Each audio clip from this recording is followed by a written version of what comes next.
Bienvenue aux rencontres Victor Hugo Co.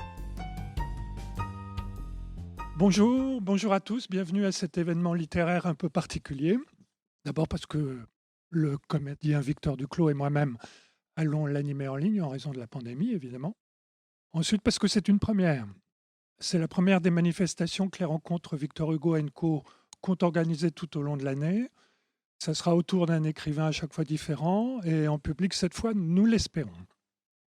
Puis il y aura le point d'orgue, sans doute mi-septembre, que sont les traditionnelles rencontres littéraires de 2 jours, chaque fois autour d'un thème. Et cette année, le thème sera la ville dans le roman dans les villes.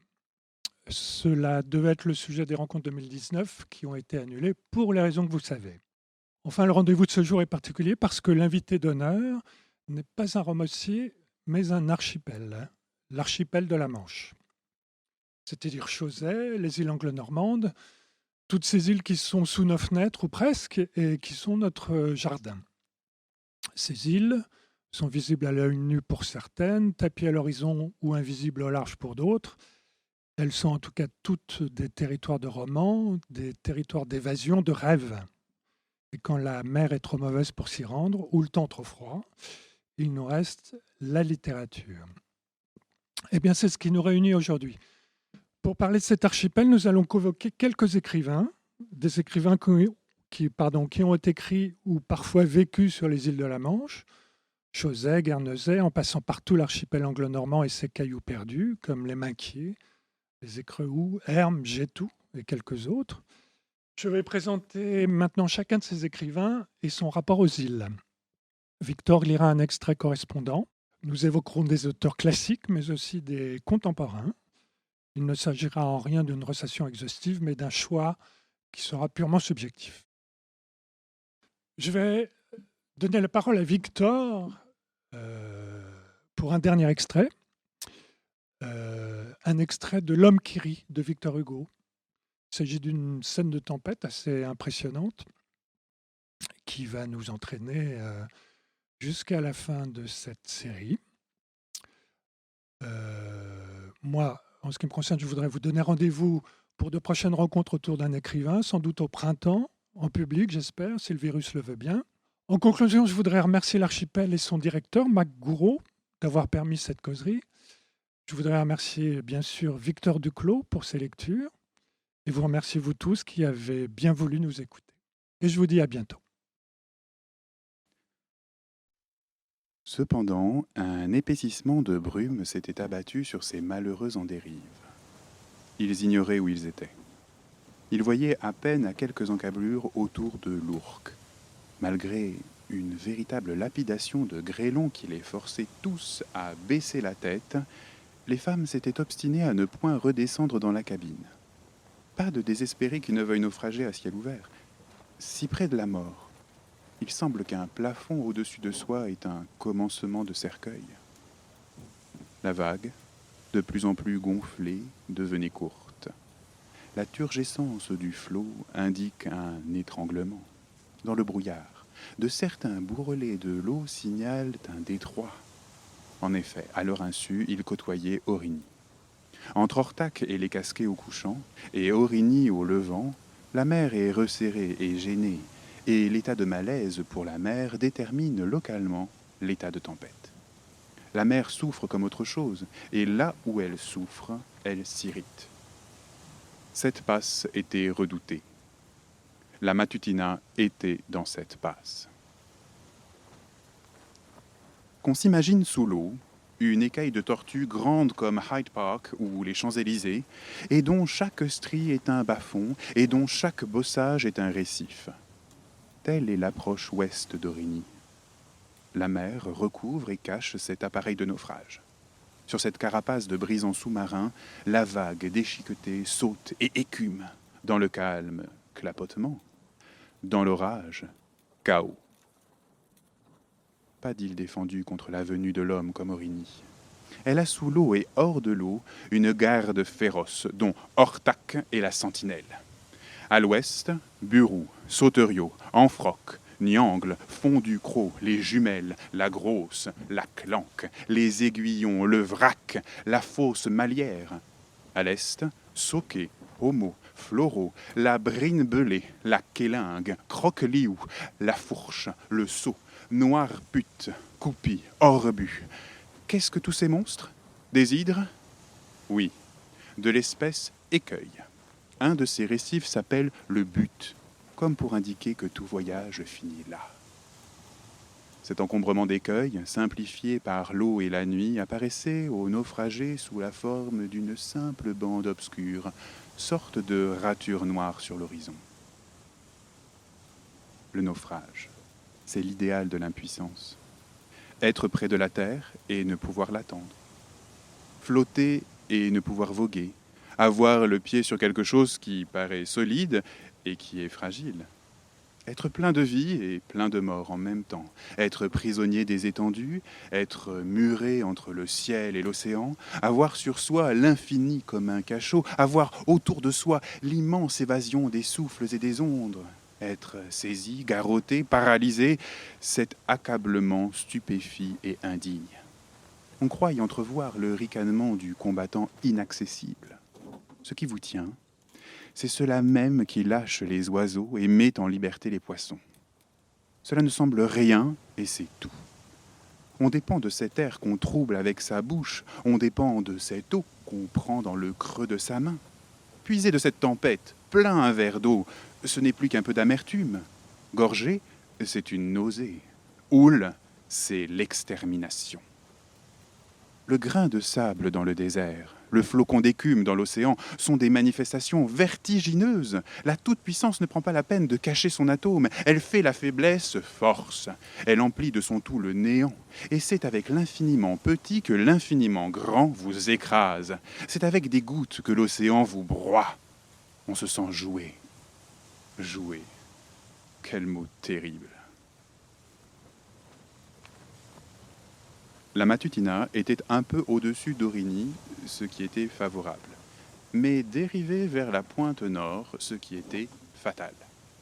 La bise nord-ouest, comme un arc tendu décoche une flèche, lançait le navire vers le cap septentrional. Il existe à cette pointe, un peu en deçà du havre des Corbelets, ce que les marins de l'archipel normand appellent un singe.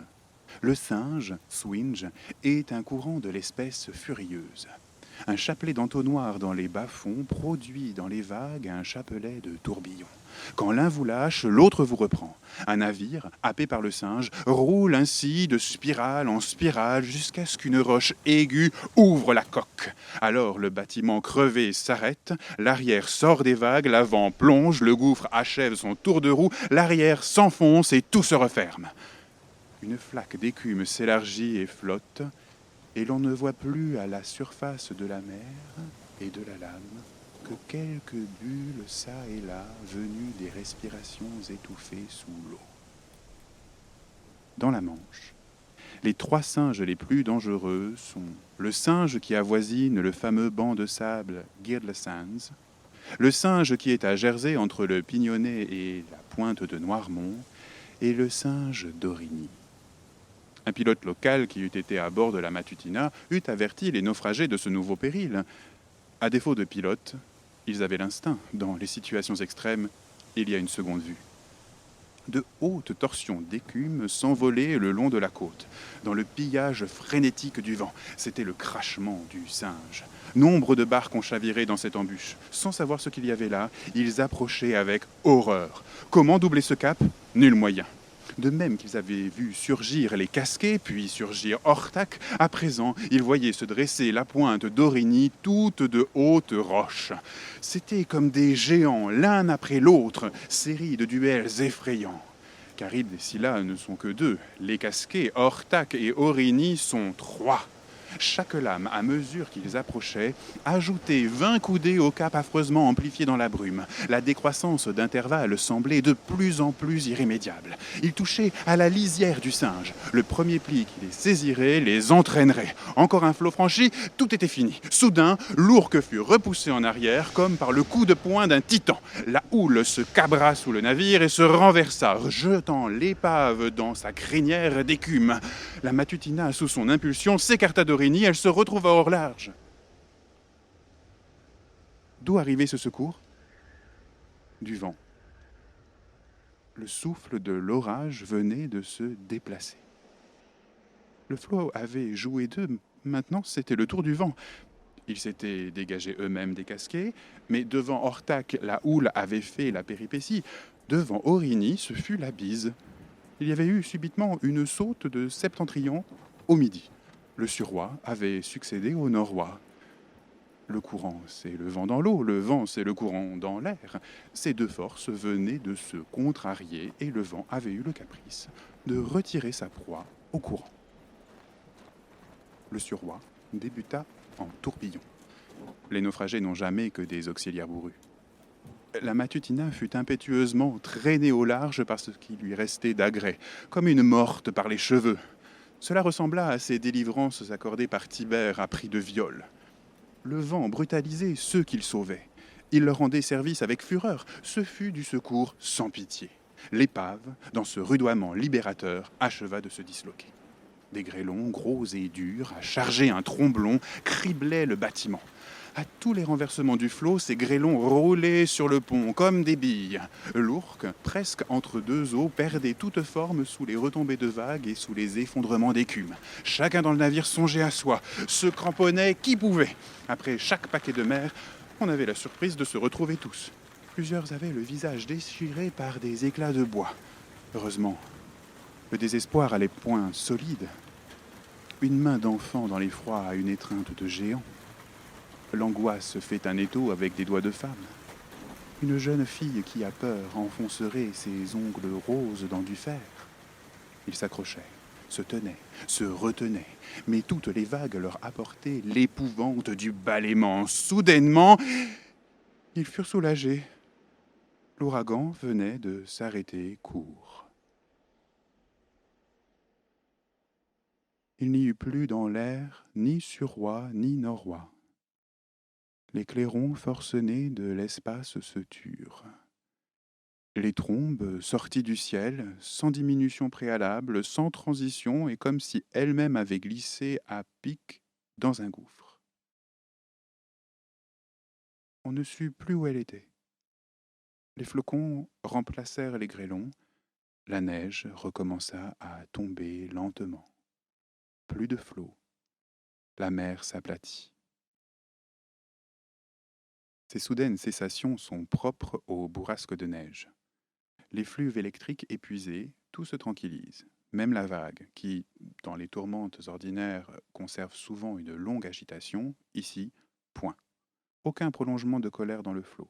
Comme un travailleur après une fatigue, le flot s'assoupit immédiatement, ce qui dément presque les lois de la statique, mais n'étonne point les vieux pilotes, car ils savent que l'inattendu est dans la mer. Tout était silence, apaisement, aveuglement. Le silence des choses est peut-être de la taciturnité. Les derniers clapotements glissaient le long du bordage.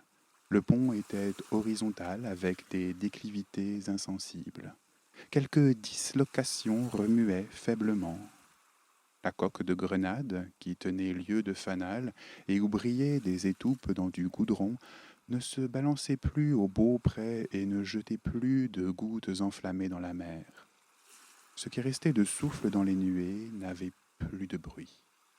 La neige tombait, épaisse, molle, à peine oblique. On n'entendait l'écume d'aucun brisant. Paix de ténèbres. Ce repos, après ces exaspérations et ces paroxysmes, fut pour les malheureux si longtemps ballotté un indicible bien-être. Il leur sembla qu'ils cessaient d'être mis à la question. Ils entrevoyaient autour d'eux et au-dessus d'eux un consentement les sauver. Ils reprirent confiance. Tout ce qui avait été furie était maintenant tranquillité. Cela leur parut une paix signée. Leurs poitrines misérables se dilatèrent. Ils pouvaient lâcher le bout de corde ou de planche qu'ils tenaient, se lever, se redresser, se tenir debout, marcher, se mouvoir. Ils se sentaient inexprimablement calmés. Il y a, dans la profondeur obscure de ces effets de paradis, préparation à autre chose. Il était clair qu'ils étaient bien décidément hors de la rafale, hors de l'écume, hors des souffles, hors des rages, délivrés. On avait désormais toutes les chances pour soi. Dans 3 ou 4 heures, le jour se lèverait, on serait aperçu par quelques navires passants, on serait recueilli. Le plus fort était fait. On rentrait dans la vie. L'important, c'était d'avoir su se soutenir sur l'eau jusqu'à la cessation de la tempête. Il se disait, cette fois, c'est fini. Tout à coup, ils s'aperçurent que c'était fini, en effet.